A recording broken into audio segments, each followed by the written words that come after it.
And you can pull up your share screen, and we'll start you up in just about a minute.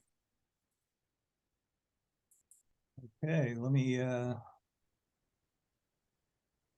that. And, I'm seeing your screen. okay, let me This is our first speaker today, folks, is Michael Thorne, who's from the City of Ithaca Department of Public Works. And as all of you know, this whole session is focused on various aspects of flooding and climate change. And certainly the City of Ithaca has its issues with FEMA changes in our flood districts and all kinds of things like that. I think without further ado, to keep us on time, I'm going to turn it over to Mike. And so you've got the stage now, Mike, to walk us through your slides. And again, at about 9 minutes or so, I will let you know if you're approaching that 10-minute mark. okay. All right, well, thank you, David, and welcome everybody who's attending this conference. My name is Mike Thorne. I'm the Superintendent of Public Works for the City of Ithaca. With FEMA just releasing preliminary flood maps, flooding is on everybody's mind within the city. And but Public Works has been studying this issue for several years now. And so I thought I'd walk through what we've been doing up to the point of where we're at currently. So a little bit of background. This was a little bit before my time at the city, but the Corps of Engineers did a hydraulics and hydrology study for the Cayuga Inlet. And they prepared a report, which in the lower right-hand screen, you can see it's quite a flood risk to the City of Ithaca. They did use a number of old modeling techniques. They didn't really analyze some of the contributing creeks that run through the city, like Fall Creek, Cascadilla, and 6 Mile. And they showed that essentially the only solution to this was to dredge about close to 700,000 cubic yards from the flood control channel. The estimated cost of that was $120 million. So about the time that I started, FEMA began thinking about updating the flood maps for Ithaca. And I'll talk about that a little bit later. But at that time, the city convened a working group to start looking at the flood risk in the city. We were a little bit skeptical of the cost and of the Corps of Engineers approach. And so the city hired the USGS to do an updated flood study looking at all the contributing creeks in the city. USGS started looking at new modeling tools, specifically HEC-RAS and specifically the two-dimensional modeling, which is fairly recent. And the City of Ithaca is flat with multiple sources of possible flooding sources with all the creeks, that it just lent itself to this new two-dimensional modeling technique. So in the center, you'll see the cover sheet that's available on the city website, also on the USGS website. It's probably easier to get to on the city website. Down in the lower right-hand corner, that's what the 2D modeling showed. All those light blue areas are what was shown as the actual current flood risk in the City of Ithaca. Once we had those models from the USGS, the city hired Barton and Lejudas to look at various mitigation measures using the USGS model. We went through a number of scenarios, and what we found was that the most cost-effective solution was to increase the channel capacity. There's a couple of ways to do that, but what we found with the most cost-effective way would be to raise the edges of the creek, either by installing flood walls or increasing the height of some of the berms that are currently along the edges of those creeks. We also asked Barton and Lejudas to evaluate dredging of the flood control channel, which is a DEC project. And we also asked them to evaluate just the city project, which is installing flood walls and that. This is this takes a little bit of explanation, but I'd like to walk from left to right, the various figures. So on the left is what the USGS came up with as the current 100-year flood risk for the city. Now, this is USGS, this is not FEMA, and I want to be clear about that. When we asked Barton and LaJudas to just look at channel dredging only, and this is the DEC project, what you see in the second panel, all those areas shown in red are the areas that used to be flooded and are no longer flooded. And so this was a large departure from what the Corps of Engineers report showed. It showed very limited localized benefit to the city. And again, mostly because the Corps didn't go up and look at 6 Mile Creek, Cascadilla Creek, and Fall Creek like the USGS did. The third panel we looked at, we said, what if the DEC never dredges the flood control channel? What can the city do by raising the berm heights or installing flood walls? And so that third panel, everything you see there in orange and yellow and red is the areas that would be no longer flooded. The fourth panel is if we were able to do the dredging and the flood walls, you can kind of see the entire area is red, yellow, orange. We essentially eliminate the flood risk from the city. So why is this all important? Again, I'll go from left to right here. The left shows the 100-year flood risk from the USGS study. The center section is the most recent FEMA flood map. And while the graphics are a little bit harder to read on the FEMA map, the 100-year boundary is very close to what the USGS came up with. FEMA used the same modeling techniques that the USGS did. Maybe some of their assumptions were a little bit more conservative, but overall, we felt that the mitigation measures that we identified previously would probably work on the FEMA flood maps as well. And why is all this important? On the right, the far right panel, there's a comparison showing what the current flood maps are. And when I say current, I mean the current regulatory maps, which are from 1981. The flood boundaries are shown in pink, and it shows a very small, limited area that gets flooded in the city of Ithaca. I don't know, I hope everyone can see the colors fairly well, but the yellow hatching shows the new flood boundaries from the new FEMA models. All the little dots there with green circles were the properties that were affected before. All the new dots that don't have green circles are new properties that will be affected by the flood maps. So we've gone from less than 200 properties affected under the 1981 maps to over 1,200 properties that will be affected by the new FEMA maps. So it's significant.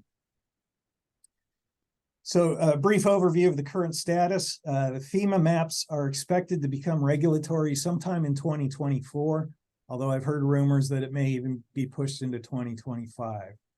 The new maps will require people located in the floodplain. Certain property owners will need to purchase flood insurance. FEMA held some public meetings back in March and some open houses in April to discuss with residents what all this means. The city, what we've been doing, we've applied for 3 FEMA grants to fund the final design and construction of the flood mitigation measures. And I'm going to go back. That is the third panel. That's what the city is looking at doing, is what's shown in the third panel there. Total project costs about $12 million. What we're hoping to do is about 18 months of design and permitting work. What we want to do before we start construction is get a conditional letter of map revision from FEMA, which basically says that if we build this as designed, FEMA will eventually give us a letter of map revision. Once we have that, the CLOMR, the conditional letter of map revision in our hands, then we can start construction work. We're looking at about 18 months to do that. When construction's complete, we will make a formal application to FEMA to get a letter of map revision, or LOMR. And what the loamer does is that changes the flood maps. All those properties that were in the inundated areas will no longer be in the inundated areas. So a little plug for our city website. On the front page, there's a link called FEMA Flood Risk Information. There's links to reports, the USGS report, the Barton and LaJudas report, the latest FEMA flood map, and some information on insurance, although we're not insurance experts, but it might point you in the right direction. With the DEC, we're working with the DEC on their dredging project. DEC also has some funding issues to finalize their dredging design and dredging work. I think that is my presentation. I think I'm right on time. Perfect. That's exactly at 10 minutes, Mark. So thank you very much. Excellent. And yeah, living in this area, I've certainly been following that issue. And even, yeah, work with the Cuyahoga Lake Watershed Network on publishing some stuff for outreach on that. So thank you very much. So next up, without further ado, is Rebecca Brenner, covering a different aspect of this issue from the Book School of Public Policy at Cornell. And Rebecca, I think we'll turn it over to you once you can get your, I think you're already loaded there. Okay. And again, just remember to stop share when you're done, and thank you. Let's just start. Can you see my screen? Yeah. Wonderful. Thank you for being here, and a big shout out to all the meeting organizers, because this has been a really well-run conference and really important information.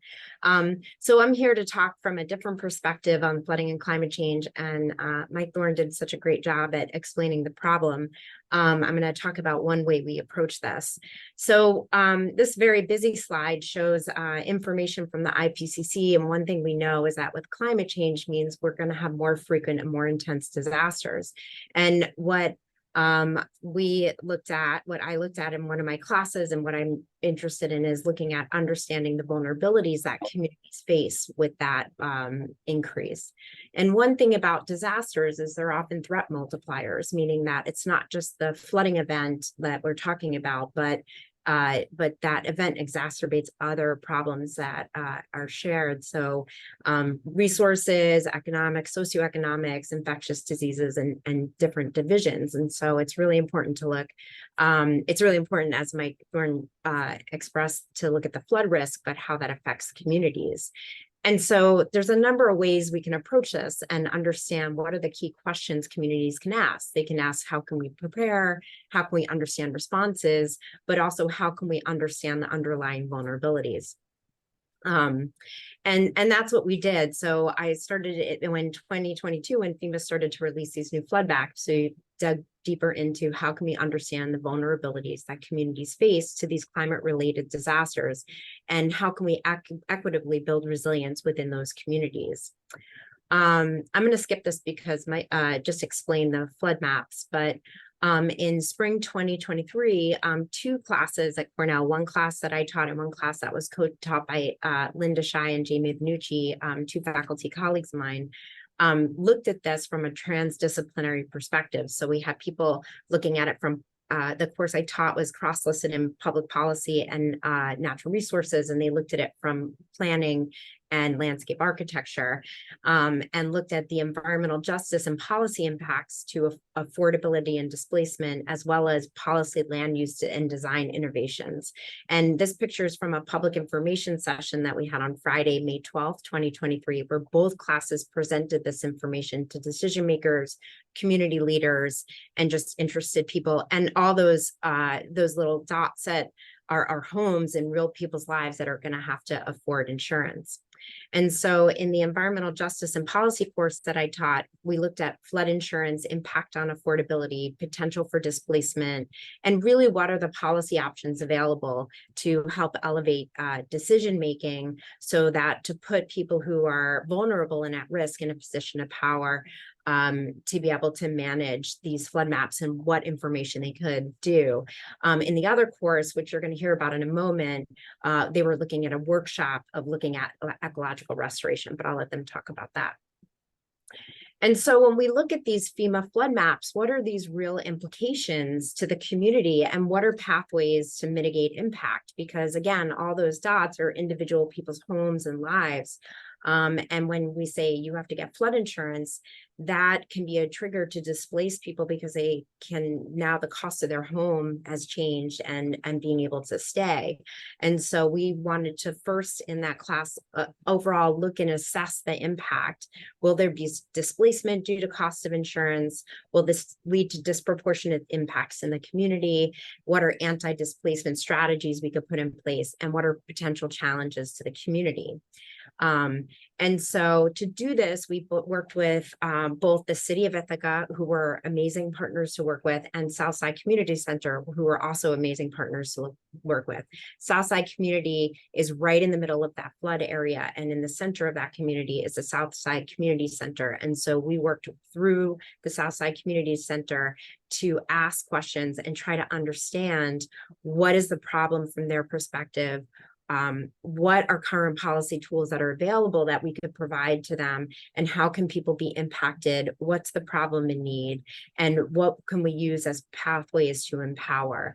And so to do this, instead of having a theoretical assignment in the class assignments were all built around using the capacity of students who are studying public policy, environmental policy, and natural resources, work together in groups to help say what is the problem and then what are possible pathways to do that.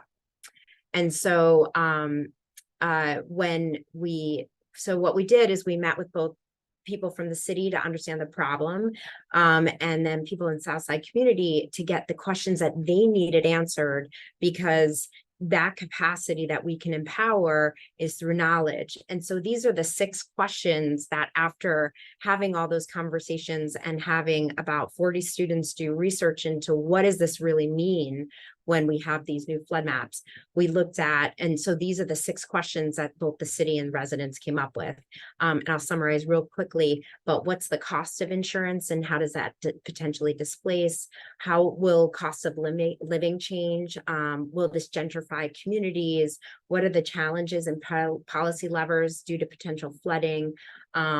Will this, if we remove the cost of flood insurance, will the flood walls have an impact on the community? Are there financial strategies or policy processes and that can overcome these costs?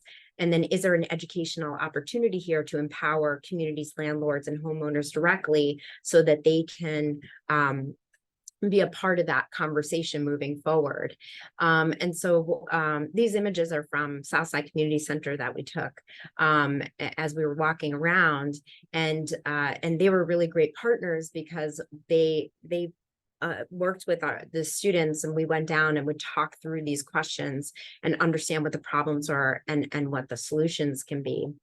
And ultimately, we came out with when we looked, we made a poster session and had people from the community be able to engage with the answers to those questions. So what we did is there were 6 questions. Each question had 2 teams of students look at what were the information, and then we provided posters and the students came so that they can have a conversation with residents, and then also have a handout so that if a resident couldn't attend the session, they could take it home and have a pathway to information. And ultimately, you know, when we think about recovering and resiliencies, communities really not only need to adapt and listen and respond, but work together and think about how we can make some of these changes equitably. And so I don't have a direct answer.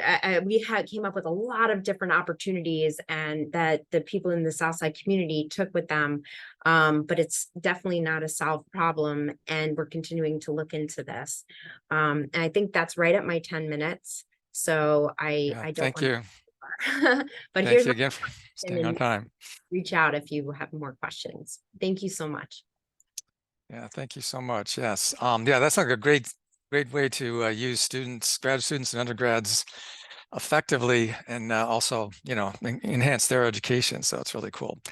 And I think the next, actually, maybe there may be more than one, kind of a team of folks that were some of these, I think some of the students, grad students and undergrads who were involved in the other project that Rebecca mentioned. But the leadoff speaker, I think, will be Rachel Renders. And if you could share your slides. And the others that might be joining you can maybe self-introduce themselves, because I don't know all of your names and when you might pop in.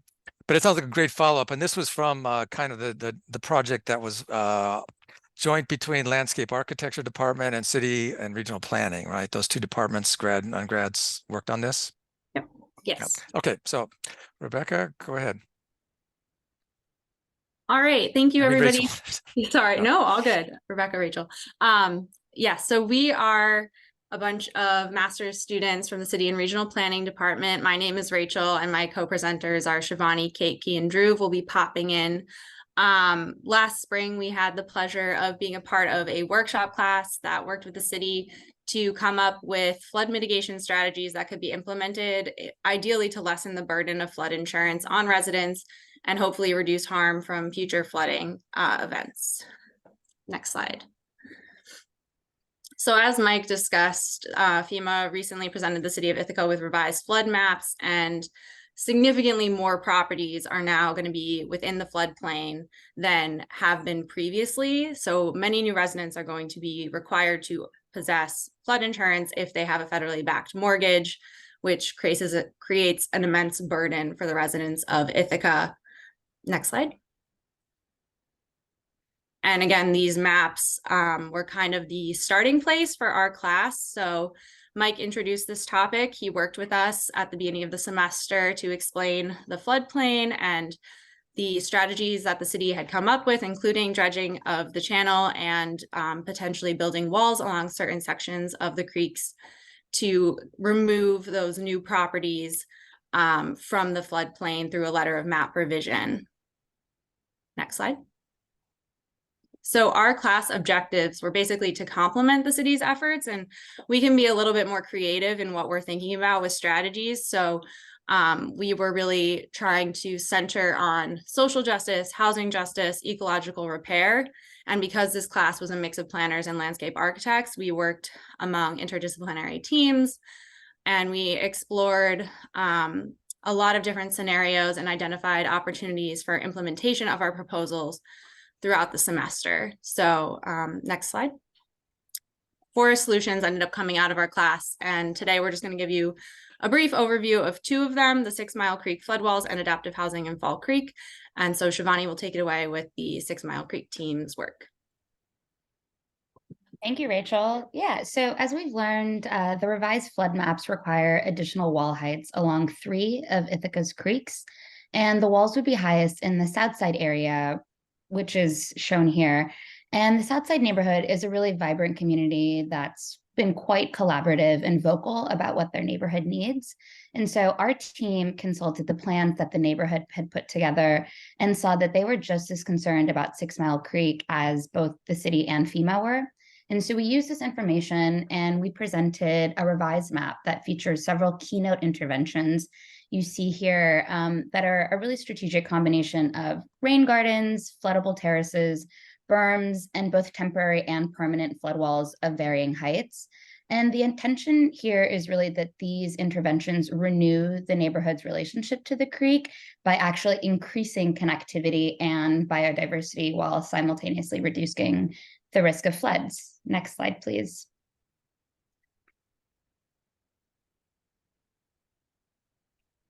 Thank you. And so here is an aerial view of our proposal that turns 450 feet of South Titus Avenue into a floodable terrace. This expands the permeable surface exponentially of the current park infrastructure.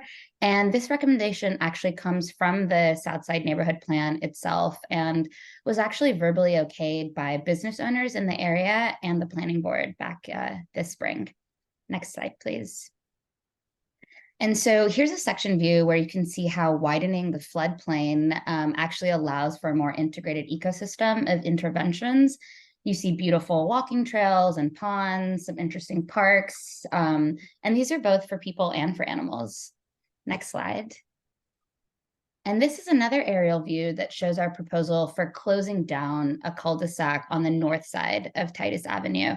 And this, if you're familiar with the area, kind of abuts against CVS and Route 13.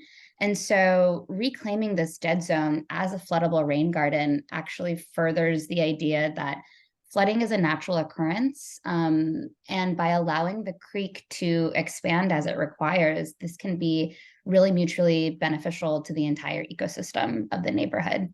Next slide, please.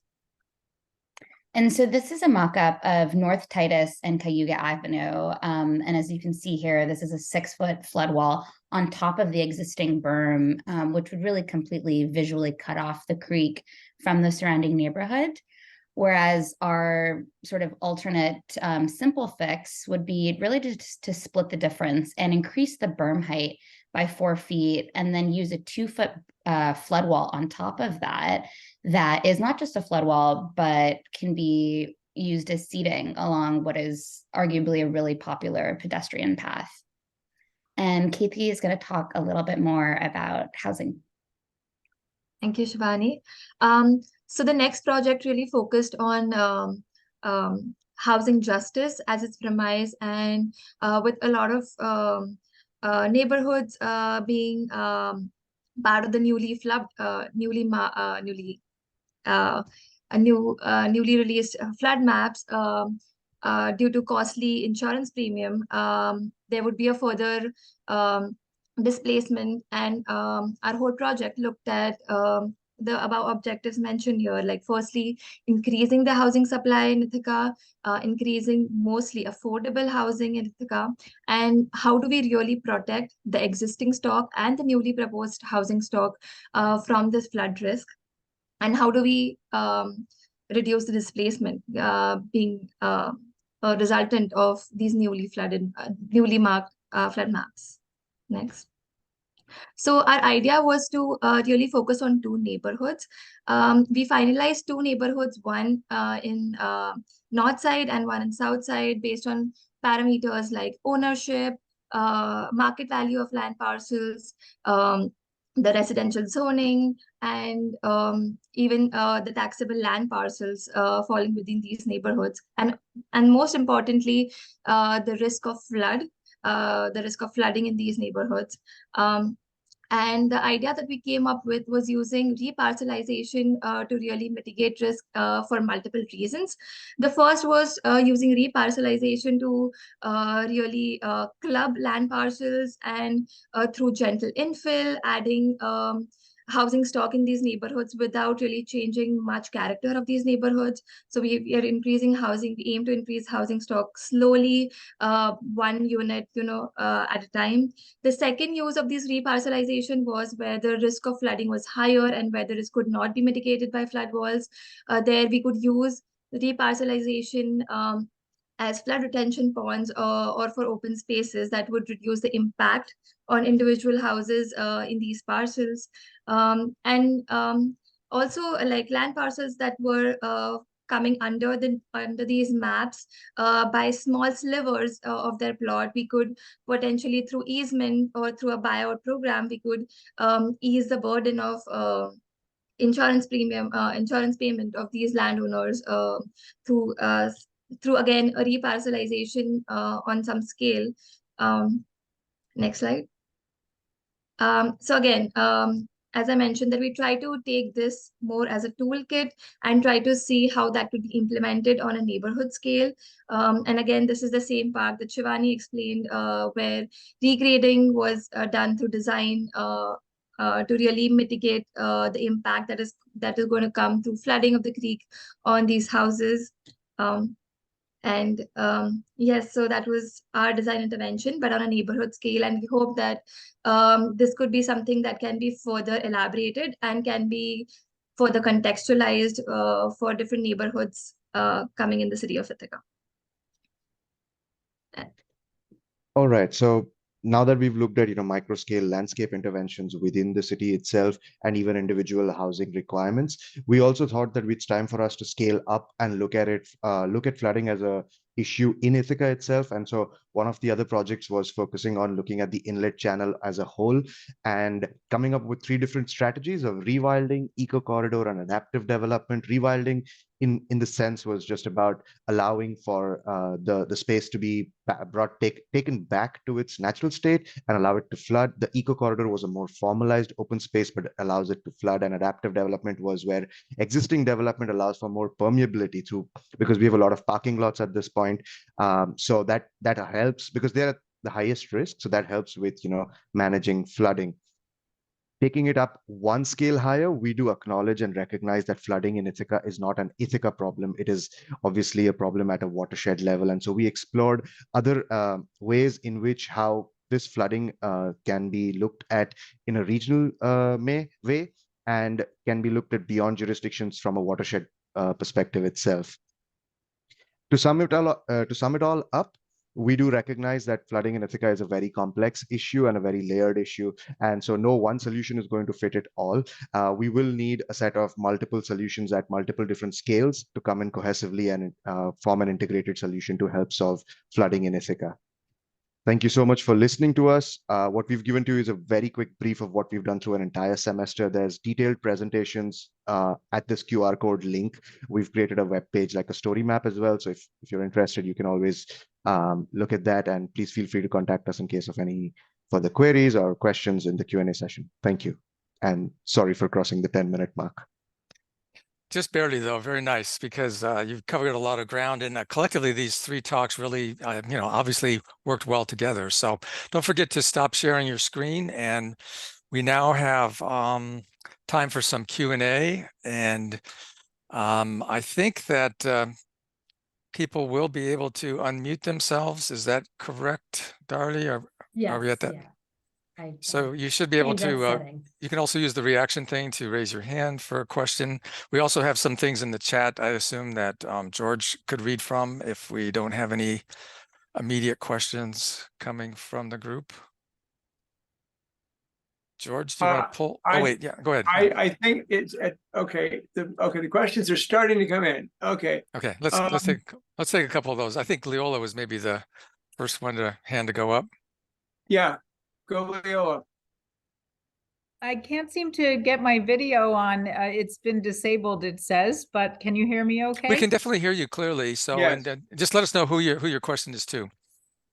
Oh yeah, to the students and maybe particularly Kitaki relating to housing relocation. So if someone's going to be in a floodplain and they're going to need to move their home, what kind of incentives are people given to move, and how do we make that happen? Because that'll be like a worldwide problem of, people's homes at risk for constant flooding that will need to move.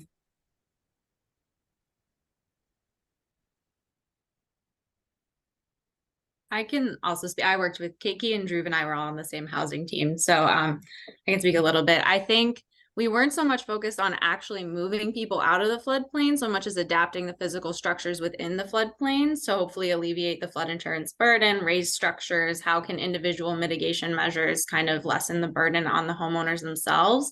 I think on a bigger scale, buyouts are probably the easiest way to incentivize people to relocate out of floodplains. I don't think the city of Ithaca is at a place that they really need to start considering that, due to the fact that we don't have like constant inundation and permanent inundation of floodwaters in the city. But that would be my very brief answer to that, is probably some sort of buyout program would help incentivize people to relocate. Okay, and you spoke of unaffordable flood insurance. So I guess I kind of missed how you're going to help people with that. I mean, I think that was part of the policy classes attempt to think about. I mean, we didn't come up with a very specific strategy to address flood insurance itself, but the idea is that if you mitigate the structures, if we can find grant programs, if we can help residents raise their homes, that should lessen the cost. And the city is also looking into programs such as the CRS, which can help lower insurance costs. So there are some ways that we can alleviate the burden a little bit, but I think we are all very concerned about the impact that initially flood insurance is going to have on the community. So or carriers who will even write the insurance, right? Yeah. I mean, will there even be any insurers willing to take the risk on? So I can answer this a little because this is what we found that was the biggest challenge. And the really scary answer is that there isn't a great solution. And there's expected to be displacement because the actual cost of insurance is quite high. And there's a couple of challenges that when we dug into it really found. One is that first of all, they're tied to mortgages. So anybody who could afford to buy that house without a mortgage then doesn't have that cost, further exacerbating that equity impact. The second thing is that by people moving out of that community, one of the reasons we worked with the Southside community is very tight-knit and small, cohesive community, walkable to jobs in a downtown corridor that they likely can't, even if they are bought out, they're going to be displaced. And we've seen that with other disasters, right? So if you look at Hurricane Katrina that happened 17 years ago, 18 years ago, all those people are still displaced, and then they lost that community cohesiveness. And so the challenge, the scary answer is that we don't have, there isn't a great answer, because if we want to keep the cohesion in that community, that gap between when the FEMA maps are put in place and when those flood walls are built is going to be a long time, where people have not only their mortgage, but in a lot of cases, the cost of insurance is equal to or more or around the price of that mortgage.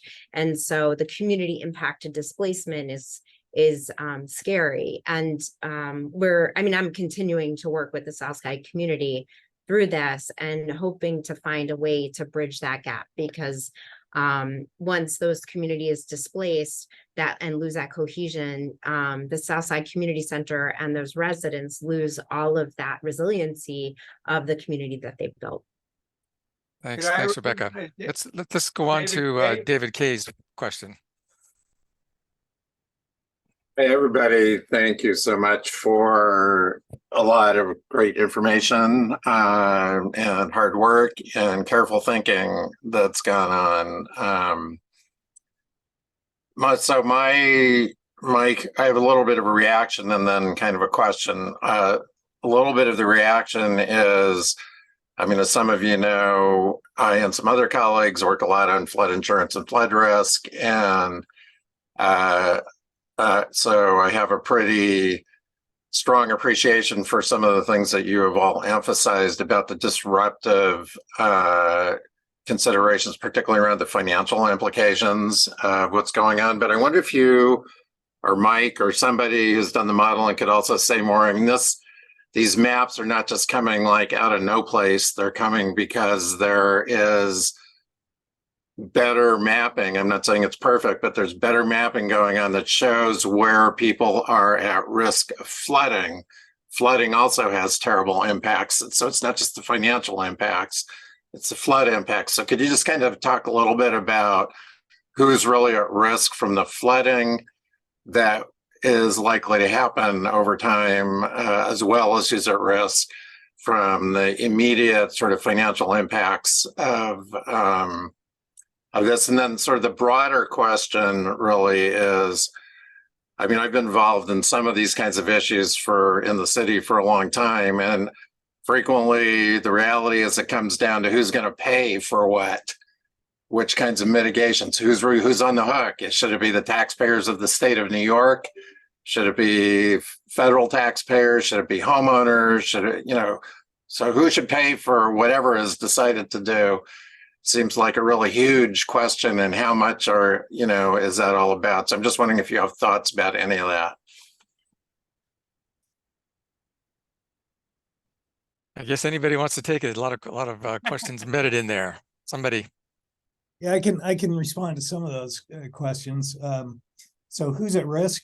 Everybody you see in those flood inundation areas. Not only risk from flooding itself, but also the probably more immediate risk of having to buy flood insurance, which a lot of people won't be able to afford. Flood insurance is based, I think it's a little bit more complex of a way to figure it out now. So some people in those areas, their flood insurance may cost a little bit more than the person who lives down the street. There's a lot of factors, I guess, that go into it. But the whole approach that the city's taking is, and I know the timing doesn't work out great. We were hoping that we could build the flood walls and things sooner. But the whole approach is, let's eliminate the flood risk from the city so that once the mitigation measures are in place, all those mitigated properties will no longer be required to have insurance. But there is a time gap between when the maps, Rebecca mentioned this earlier, when the maps become effective and when the mitigation measures are actually constructed and FEMA issues that letter of map revision. Thanks, Mike. Any of the other speakers want to chime in a little bit on that before we see if there's maybe one more question we can get before we close up? Okay, any other questions from George? Is there something in the chat we might pull up?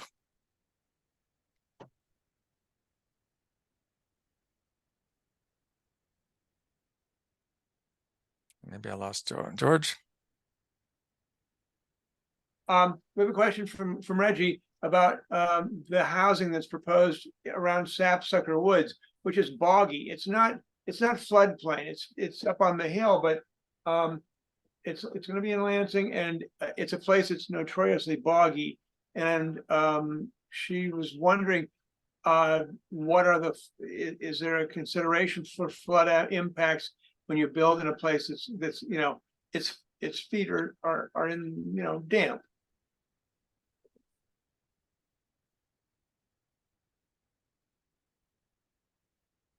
Any of the students or Rebecca? Maybe the students would be one for their course, maybe a little bit more than Rebecca. We didn't look outside of the city of Ithaca, so I don't think we have any valuable insight, but I don't know if you're speaking to the regionality of the impact of flooding. And I think there was a team, which is why we do recommend going to the story map that we shared. You can see they had a much broader approach to managing the entire watershed of Cayuga Lake, with the understanding that, yes, development upstream will have an impact on how the city of Ithaca floods or does not. So that's, yeah, I'll throw that out there. I'll add that this is not just where the houses are flooding, and I've talked with a number of nonprofits and regional, I think I'm going to get the acronym wrong, but it's a Cayuga watershed, this group, and I've met with them a good bit and had conversations with them, because there is this concern that when, like David said, and like Mike said, these maps aren't being generated out of nothing. We know that that there's an increase in flooding that's going to happen because there's an increase of precipitation due to climate change and other climate related events. And when we look at Ithaca, it's in a bowl. And so when we look at that whole watershed, paying attention to what's happening at other elevations is going to change the way that flooding happens in lower ones. And so it is I just wanted to I think the question is really important, because it's a regional concern, and not just where those flood maps are, but how that all works together. Okay, thank you. I do want to mention, of course, we have now crossed into the break time. I guess, I'm willing to stay here for another minute or few minutes if some other people have some quick questions, but I think we probably will need to end the session soon. I probably will stop recording in a minute or two. Any last question, or some of you can hang in here a little while if you want to talk to each other, I guess. I put a few things in the chat. Yeah, we Those will save that chat box. Those will be preserved for, I guess, so they don't have to be dealt with right now. But there's one thing that I found sort of surprising. The estimate that 660,000 cubic yards of muck would need to be dredged from the inlets to get effective, to have a good effect on the water backing up in a slow channel. And you can use just Google Map and get the area of the dewatering. The dewatering facility has been built, and it just sits there now. And you divide the area of the dewatering into that volume, and you need something that will hold muck 60 yards tall. That's not possible. So how are we going to do this? I can answer that really quickly. part of the flood study that we worked on with Martin and Lejudas, they found that we don't need to dredge 670,000 cubic yards, that dredging about 200,000 cubic yards will do the trick. And that's approximately how much the sediment management facility will hold. Okay. Okay. Okay, well, I think we probably should end it there. Leola, do you have one more quick question? Well, I was just wondering about some of the rewilding efforts and how do you measure how much impact, you know, the rewilding would have in terms of absorbing the water and whatnot. Probably not a short question. Yeah, but you have the contact info for the speakers, all of you. And so hopefully make some connections there, and maybe you'll cross paths at the reception. I will just throw in quickly that the area designated for rewilding is where Ithaca recreates. It's the football fields, the baseball fields, the skating rink, the marina.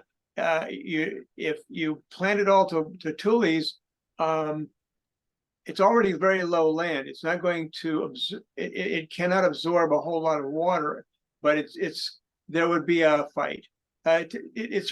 It's a case in point of what Dhruv said. These are complicated issues.